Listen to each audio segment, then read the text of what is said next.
With the Detroit Pistons picking fifth now in the NBA draft, there's a ton of prospects that we're going to be talking about. Until then, there's going to be a bunch of arguing about who the pick should be. In today's episode, we're going to talk about Keegan Murray and why he could or could not be that pick at number 5 for your Detroit Pistons. In today's episode of the Locked On Pistons podcast. You are Locked On Pistons, your daily Detroit Pistons podcast. Part of the Locked On Podcast Network. Your team every day.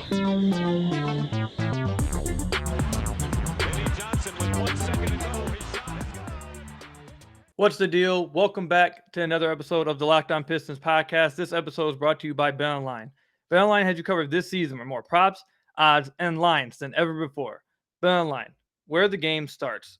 Per usual, I'm your host, Kuka Hill. You can find me over on Twitter at Kuka Hill. I want to thank you guys for making Locked On Pistons your first listen of every single day. We are free and available on all your podcast platforms. And if you haven't already, head to our YouTube channel at Locked On Pistons. Hit that subscribe button. It's the best way to support the podcast. About 50% of you who are watching this on YouTube have not hit the subscribe button already. What are you waiting for? Go ahead and hit that for me. Again, on the road to 3,000 subscribers, continuing to show Locked On to be the best and fastest growing fan base at the Locked On Network. So in today's episode, we're going to be talking about Keegan Murray. Last week, we talked about a few of the prospects in the future. We're going to be talking about Shaedon Sharpe coming up soon. We're going to be talking about Jaden Ivey as well. But today, we're talking about Keegan Murray, who is rumored to be pretty high on the Pistons list. And to talk about Keegan Murray, we're bringing on Ant Wright. You guys probably all know who he is if you guys on Twitter at all.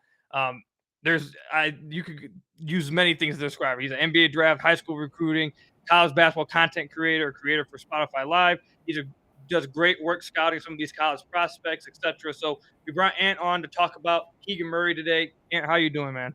I'm doing good, man. Thanks for the invite. I appreciate it. Absolutely. It's amazing to have you on. Obviously, you're pretty I feel like you're pretty well known in the Pistons community. Obviously, I think you have built yourself across not just the Pistons community, but you're pretty big in the Pistons community. I'm sure everyone's going to love to hear your thoughts on this. So, Keegan Murray, let me just get this out the way. We're going to go ahead and just say some of his basics real quick. He's 6'8".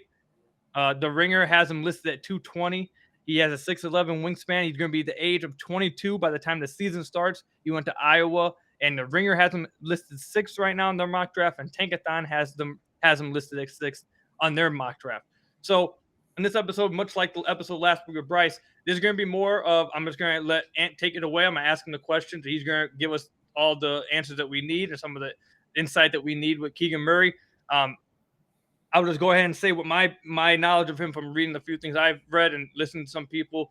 He seems to be a guy with a high floor, but there's question marks about his ceiling. A lot of Pistons fans, including myself, don't know if they really want someone with a low ceiling, but I know Ant is pretty high on Keegan Murray, so he may convince me on this podcast. So, Ant, let's talk about some of his strengths. Just what's some of the biggest things or just positives about him right off the bat that jump off to you? Extremely efficient. You're talking about someone who's in the 99th percentile. He was the most efficient player who scored over 600 points last year. 99th percentile, 1.213 points per possession. The way that he got his buckets was, in so many ways. Transition, post up, ISO. You're talking, spot up. He's very, very good. Cutting to the basket, he's very, very good. He kind of gets to where he needs to go in minimal movement and dribbles. And whenever someone can do that flawlessly, they usually tend out to be a very good pro. All right, so where do you see him playing at the next level? Is he a wing, a power forward? I read the Ringer's little scouting report on him. They say he could possibly even be playing small ball 5. Do you see that kind of versatility in his game at the next level?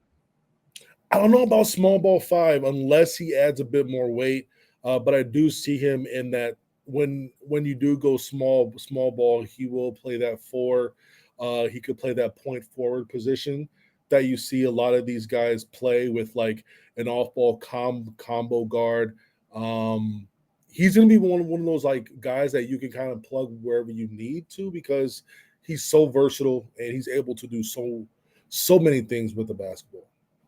All right, so offensively, what do you think is the best thing about him offensively? Let's leave the defense out for a little bit later, but just offensively, what do you love the most about him? Man,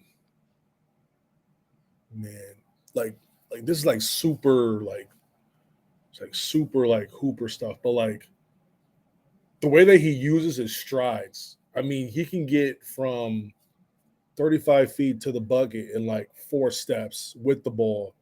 Um, that's always a very impressive thing. Using his size whenever there's a mismatch because they try to put smaller guys on him, and he just turns out to be he was in the 99th percentile in post up efficiency. He got to the rim, top 70 in the entire country. That's out of like what 5,000 prospects. He got there more than Alondas Williams, and I feel like Alondas Williams always got there. So his free throw attempt rate was also high, and you don't get that by shooting jump shots. And he was a pretty good jump shooter too, but he was always putting pressure on the rim. Like he would get to the rim if he was within like 8 feet, he was at the rim. He was either dunking it, getting fouled, or both. All right, so do you see him as a good fit next to Cade Cunningham then? What do you think he could bring next to Cade if the Pistons were to draft him offensively? I think that's like more about Cade. I think Cade can play with anybody. Like, you know what I mean? Yeah. Like he's not in. Cade isn't a player where you have to draft certain players to play with him. I think he can mold with anyone, and all you got to do is just play at a high level, and you'll be able to like gel with them. And I think that's pretty rare to have a player like that who could hold his own on both ends. And just like you know what I mean? Because like like Cade is like he's like a little chameleon. You know what I mean? like based on his surroundings, he's gonna still do his thing, but he's gonna make sure that the dude who's playing beside him is also in a great spot to do his thing. So I think the fact that since Cade is Cade, I think you can find anyone in this top 7 who will be able to play alongside of him. All right, so just before we'll dive into some of his weaknesses and then talk about the concerns that some people have about his ceiling, etc. But before we get there, I just want to ask you this about his offense. So is there really a hole? What would be the one hole in his offensive game? Because I've read some of the stuff from the Ringer. I've read some scouting reports about him offensively, and I watched some YouTube videos on scouting reports. And while I am a little bit concerned, and we'll see how you feel about his ceiling, it seems like that this dude is a guy that can really impact the game at almost every level. He can shoot from beyond the arc. He can attack mismatches. He can roll to the basket. He can cut off ball. He just seems like a kind of guy who is very, I guess the best word is, from my understanding, is polished offensively. Would you agree with that description?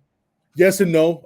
I would say that his handle and his playmaking are definitely going to be two of the things that he's going to have to improve on right away. And I know he is older. He is like he turns 22 in August or July, yes, or something. So he is on the older end. But he improved a lot from his first year to his second year. So I'm not sold on the like how much can they get better, when you see someone like it is cherry picking, but Kawhi Leonard, who he was coming out of college and who he was 5 years later are like two different people. Like they're not even close. But as long as you're able to put the work in, I think that any weakness that you have, you'll be able to overcome that, because now it's a part of your job, and you're going to have the right people around you to work on your handle, to work on your creating, your playmaking, break things down in film, things that were limited to you when you were playing in the Big Ten. All right, so we'll talk even more about Keegan Murray. We'll start getting into more of some of his weaknesses when we come back. But first, I had to tell you guys about one of our sponsors. This time it's going to be Sakara. Feeling your best starts with what you eat. Sakara helps you live a healthy, balanced lifestyle and truly enjoy it with delicious, plant-rich, transformational nutrition that builds a foundation for your living in your best body. Looking and feeling your best shouldn't mean deprivation. Instead, choose joy and abundance. Sakara's organic, plant-rich, transformational nutrition programs are designed to help you cultivate body intelligence so you can nourish your body and experience the results that you want. Sakara is a wellness company anchored in food as medicine on a mission to nourish your body through the power of plants. Sakara gives you the tools that you need to transform your life with their organic, ready-to-eat meal delivery program and functional wellness essentials. The nutritionally designed, chef-crafted breakfast, lunch, and dinners are made with powerful plant-rich ingredients, helping boost your energy, support your digestion, curb your sugar cravings, and get your skin glowing. Plus, it's all delivered right to your door, ready to eat. Sakara's functional, plant-rich wellness essentials help you create a body you love living in. From their best-selling Metabolism Super Powder to their foundation, their daily supplement packs, Sakara's products are designed to support your wellness goals anytime, anywhere. And right now, Sakara is offering our listeners 20% off their first order when they go to sakara.com/lockedon20 or enter code lockedon20 at checkout. That's Sakara, SAKARA.com/lockedon20 to get 20% off your first order. Sakara.com/lockedon20. So I want to thank you guys again for making Locked On Pistons your first listen of every single day. We're free and available on all your podcast platforms. And if you haven't already, head to our YouTube channel at Locked On Pistons. Hit that subscribe button. It's the best way to support the podcast. I'd really appreciate it. On the road to 3,000 subscribers, all that good stuff, yada, yada, yada. Let's go ahead and get right back into this about Keegan Murray. So something I wanted to ask you real quick before we really dive into his weaknesses and about Keegan Murray is I'm aware of his or I've read about his struggles as a playmaker, and there's some questions about his ball handling. But there's also some questions that I saw about, specifically, I read it in The Ringer, about whether some of the things he was doing in college this past season would translate to the NBA level, because they were concerned a little bit about the level of play that he was going against. Does that kind of thing concern you at all? Or do you think that from what you've watched, you're not too concerned about that? You think this is going to translate? I think it is going to translate. I know that there was a certain time there where like teams that were, it was like against like the low major teams, he was putting up stupid numbers. Then against the much better teams, it was much more pedestrian, which I understand. But in my opinion, if you look at those teams that he did face, they were going against guys where you had multiple dudes who could like scheme against him. It wasn't just like a one player thing. Like you had the one player, but then he was always being shaded by 2-3 bodies. That's not going to happen in the league. You're going to have way more spacing in the NBA. You're going to have more. You're going to be able to counter when teams heavily shade you like that a lot easier. And then when you're playing alongside guys like Cade, they're just not gonna have. If they decide to like scheme towards him and just let Cade just do his thing on his own island, I mean, good luck with that, right? So, yeah. There was that whole thing, but I think that was more so of the way that Iowa played. They played very, very free. They played nothing they did was very hard to like prepare your defense against per se. They did have okay players, but he's the only one that's going to be in this draft. His twin brother came off the bench this past year. I don't really think they had any other NBA guys, but they were a very good basketball team, and he was a big part of that. But he was a first teamer, all Big Ten. He did play very well in conference. A lot of high major teams in the Big Ten, all of them, literally.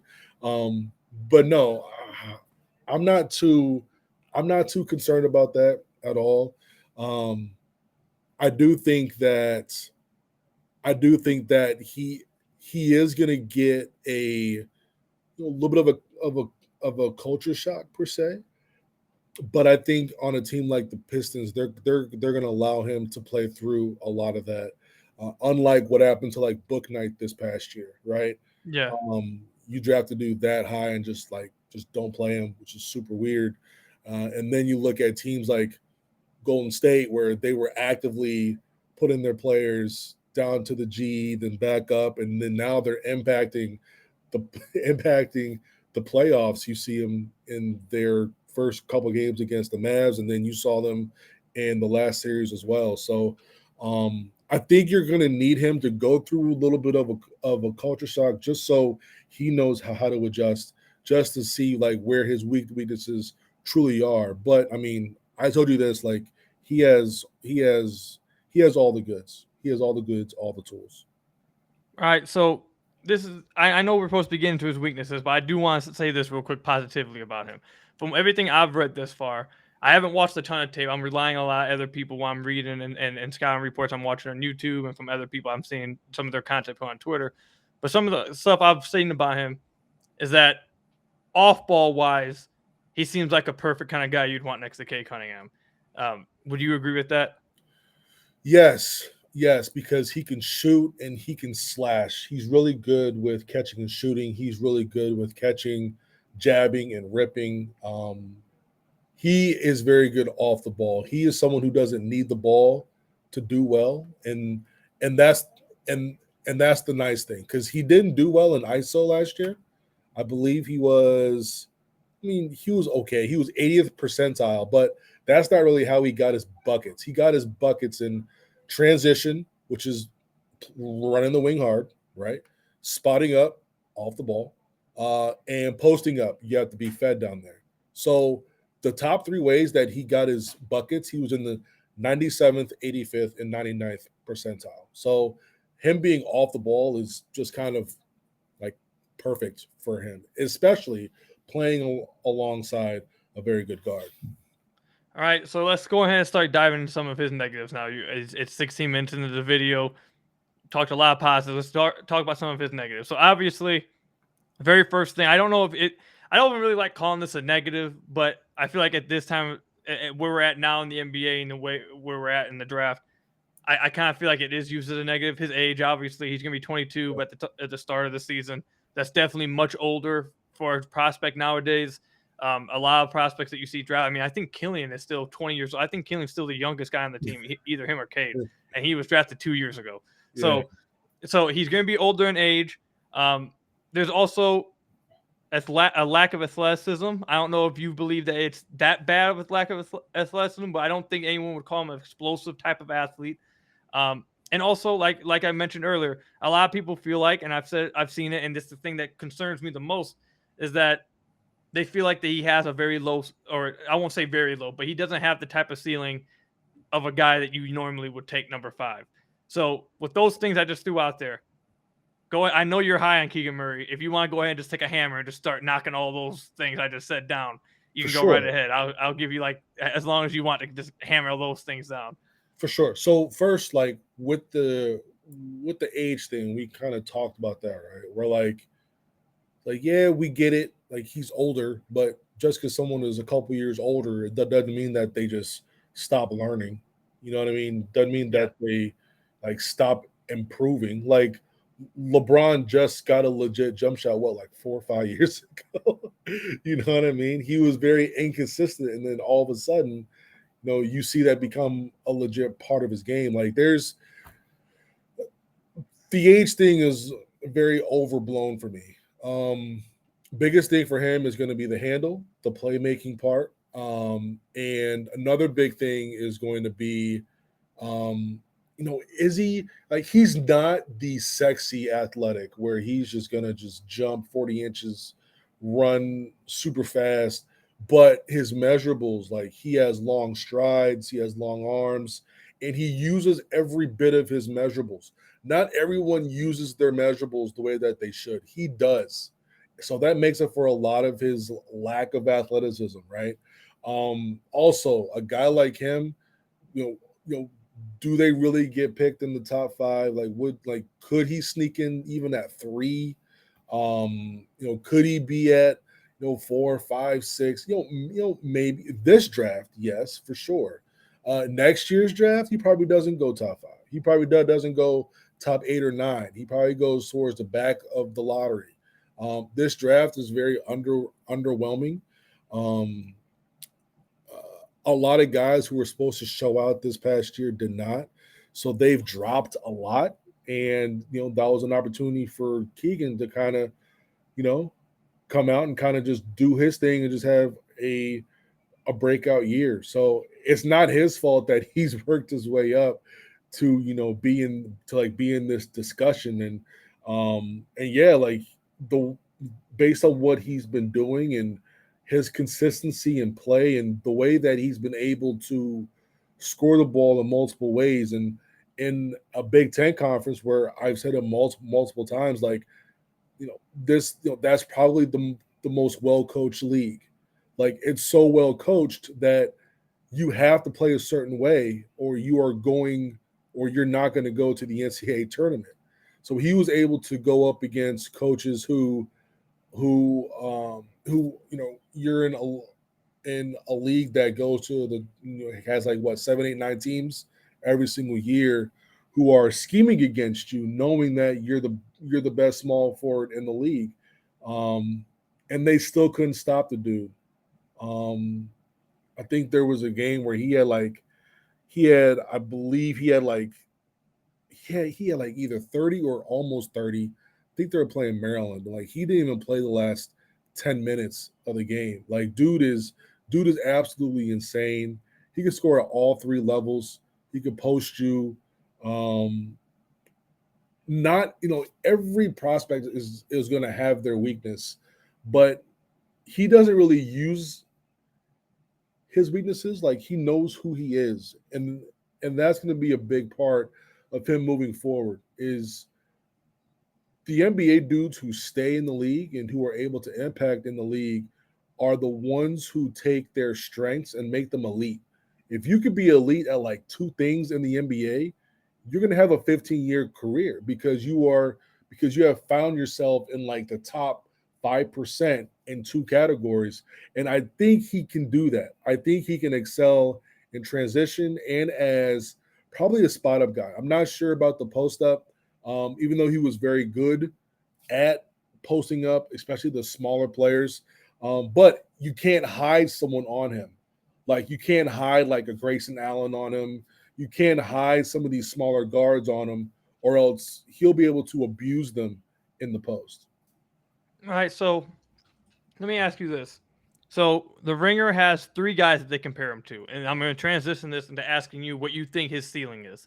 Okay. I feel like that's the biggest question amongst the Pistons community. What can this guy, like at his very best? Are we looking at, like I threw a joke out there earlier. People took it a little too serious, but it was more of a joke. But I said, like, I don't want to draft Cam Johnson number 5. Like I threw that out there. Like I was like, I like the Pistons didn't lose for 2 years so they could get Cam Johnson number 5, dude. Like that's not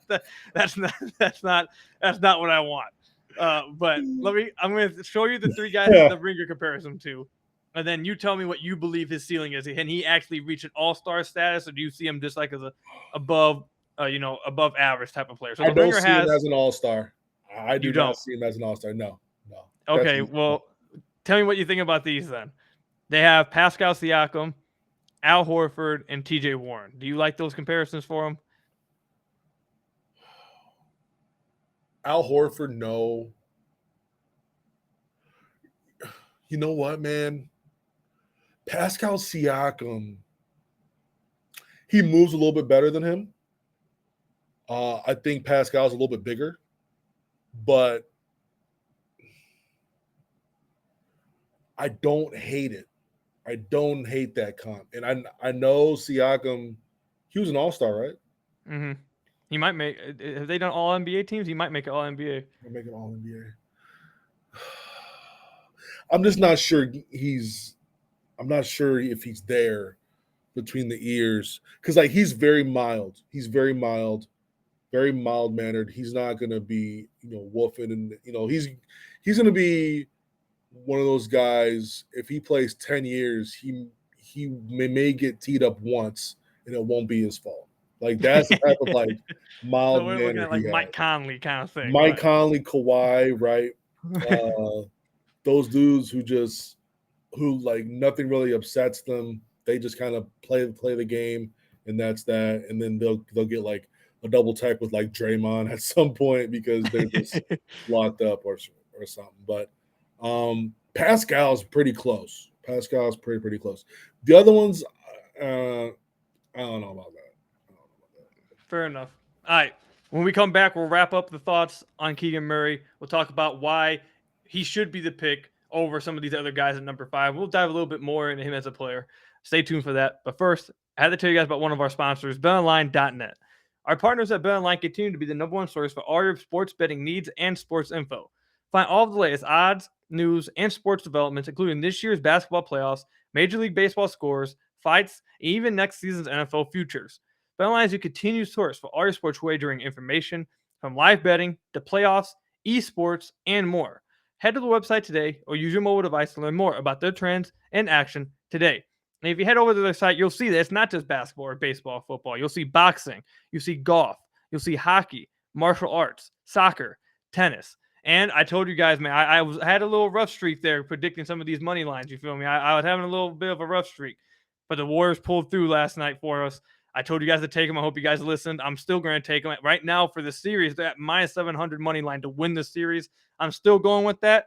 Though I'd understand why some of you guys may want to take advantage of the +520 with how the Mavericks have bounced off a 2-0 lead the last two rounds. So I'm going with the -700 though for the Warriors to win the series. I think I'm looking good right now. Hopefully I don't let you guys down again. But that's the kind of thing you guys can do over at betonline.net. Head to the website today or use your mobile device to learn more about their trends in action today. BetOnline, where the game starts. So I want to thank you guys again for making Locked On Pistons your first listen of every single day. We're free and available on all your podcast platforms. And if you haven't already, head to our YouTube channel at Locked On Pistons. Hit that subscribe button. You guys get all of that, yada, yada, yada. All right, so and let me ask you this real quick. Who's your favorite basketball team in the NBA? I don't have one. You don't have one. Fair enough. No, but I want the Pistons to do well. I'll say that much. If there is like any team out there, I want them to do well. And I'll always root for Lonzo and LaMelo and LiAngelo. Fair enough. Are you from Michigan? No, man, I'm from the DC area. Fair enough. So are you well versed in the community? Like, did you see everyone's reaction to the Pistons falling, like on Twitter, or did you miss that? I don't look at my timeline as much as people think I do.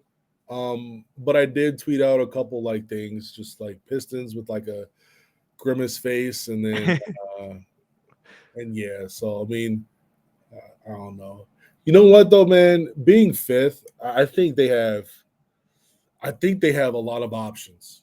They have a lot of options. Yeah. I'm doing my a YouTube vid now about the different prospects who I could kind of see. And I'm doing some things that can move them up or down. It's really interesting. Man. They're not in a terrible spot. Because I think that they can really finesse this. If they really like put some good things together, they could really finesse this and could possibly come out with like 2 lottery picks. They could come out. I'm assuming you're looking at Jeremy Grant trades when you say that. Oh, you've seen those? Yeah. So yeah. Real thing. So yeah, like I'm like, hey, look, the Kings want a big shooter really, really badly. Yeah. I'm like, and the Pistons, and from my viewpoint, they kind of want to get rid of that contract. So it's like if they can move Grant and get the 4. And I'm like, yo, what if they get the 4, then take the 5, get some futures and move back to 12. They could have a 4 and the 12, or they could just hold both and go 4 and the 5. But I'm like, this draft isn't really like that. Like it goes off a cliff after a certain like number, and it's almost like you're kind of picking. It's like it's like a crapshoot between like 5 and like 20 something. It feels like, bro. So it's like, yo, like just move back and get some future pieces, and like 2023 draft's gonna be nuts. 2026 draft's gonna be nuts. So if they're really paying attention, like they gotta like make some moves now, and then like hold on to those picks.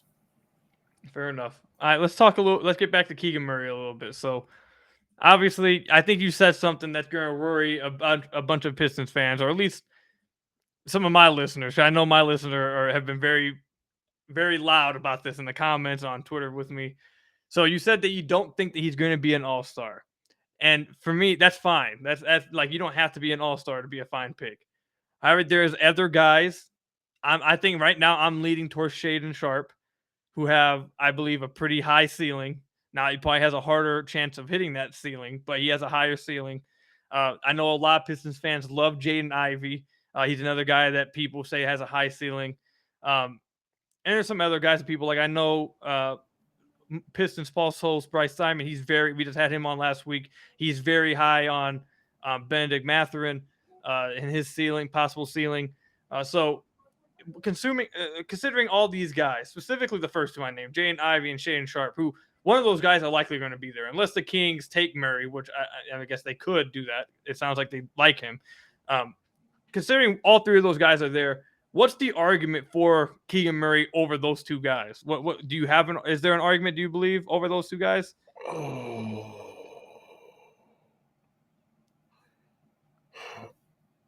I've said this a lot to the point where like people are going to be like, "Yo, if he flops, they're going to cover my head in like 3 or 4 years."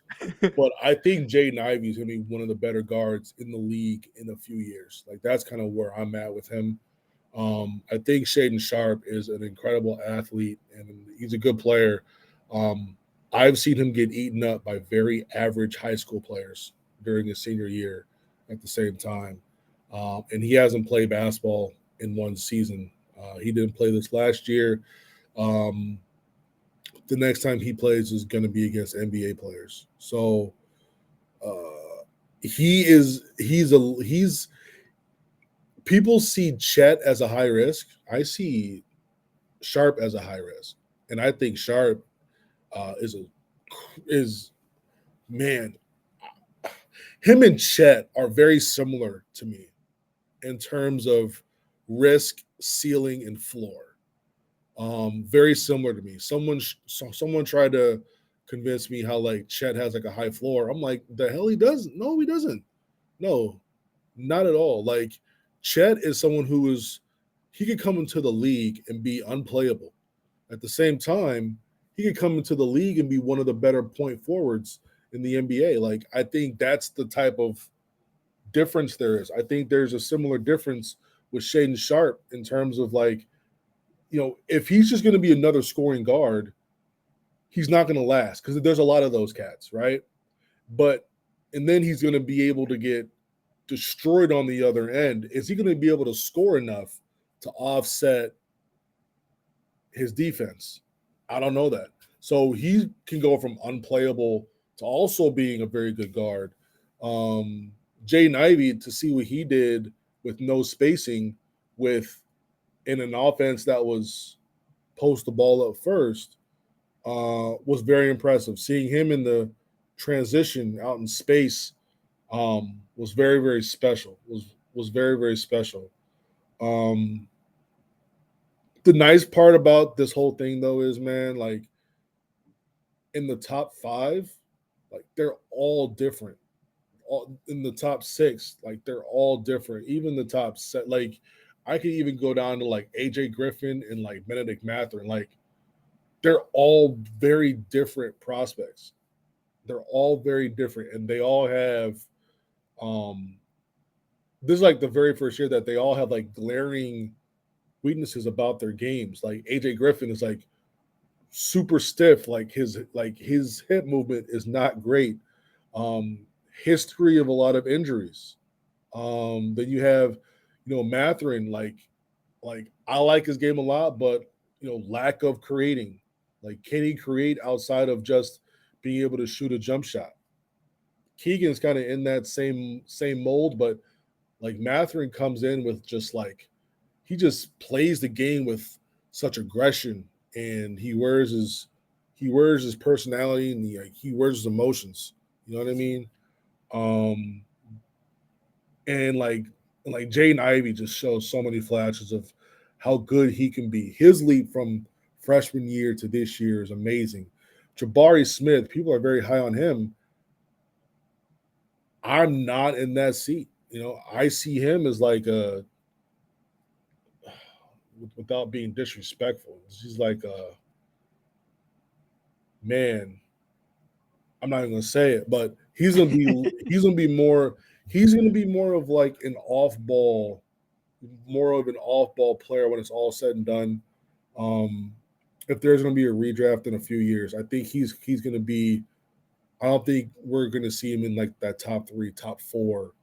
Um, I just think he loves his jump shot way too much, and unless he can develop a handle and develop rim pressure, he's just going to be an off ball spot up shooter. He does project. He's a pretty good defender, which is a big thing. So if you want to draft Mikal Bridges, top three, top four, then that's pretty much who I see um, down the road. Uh, I love Paulo Banchero. I'm really big on him. Um, but still, someone else is like, okay, what's his motor? Is he gonna cramp up every game? I'm not sure what that issue was in big games. He couldn't complete them because his legs just wouldn't let him hoop anymore. Um, but yo, I'm sorry for rambling, bro, but No, no, but like it's just one of those drafts where it's really like it's such a crapshoot. It's such a crapshoot where if you looked at last year, you kind of knew what you were getting, and you were pretty like, okay, I know what this is. This is what it should look like, and that's what we kind of saw, right? This coming year, nobody knows nothing. Nobody knows nothing until you see how these guys are um, in the league, how these guys are working out. You could be a legit prospect. You got all these things going for you, but come to find out, they don't like to work out. Come to find out, they're not great in the locker room. Come to find out, them and they're not around the right veterans to really push them to that next level. There's just so many factors that go into these things that we don't even like think about, or we don't even put into the like we don't put into the formula, you know and that's the tough part about this like NBA draft stuff, because like I feel like we have people like they're like staking their entire reputation on like a bunch of picks, and like low key there's so many factors. It's like you could be right about everything, but a couple factors that we don't even know about is the reason why certain things happen or went a certain way or went left or went right. So it's tough for me. I like Keegan Murray. um I won't be surprised if he gets taken anywhere between three, 4, 5, or 6. I think he's going to be a good pro. In terms of his role, I think that's going to come down to the franchise he goes to. His pops was a hooper. He played at Iowa. He's from Michigan, so he's got the pedigree of having basketball some basketball in his family to like keep him on the right track. Here's what you need to do. Here's what you got to do. This is what you need help with. And I don't think he's someone who would take going to the G League lightly. I think he's someone who would take that and really try to work on his game, because there's so many negative there's so many negative like thoughts and feelings about the G, and I'm like, yo, like that's where you get to work on your craft, and then you get to like do that for like a couple months, and then you go show the world exactly what you can do and who you can be in the future. So my bad. I'm sorry, man. It's just a little. I had to make sure that like people could fully understand like where, like how my mind works without people like misconstruing what I'm trying to say. Fair enough. It's fair. All right, so I'll leave you off with this. The simple yes or no here. If the Detroit Pistons select, let's say at 5, Jay and Ivy's there, and Keegan Murray's there, Yeah. and they pick Keegan Murray, is that a blunder to you? Oh, I'm going off on Twitter if that happens. Like, oh, Oh, y'all just gonna skip Jaden Ivey like that? Like, oh, fair okay, enough. So okay. you think so you do think that that Jay and Ivy definitely should be taken if he's there? Yes, yes, yes, Yes, and that's nothing against Keegan because I like Keegan a lot, but I am so high on Jaden Ivey, like it's unreal. It's unreal. Like I'm very high on him. Very high on him. Fair enough. And actually, I just came up with another question. Then we'll leave it off.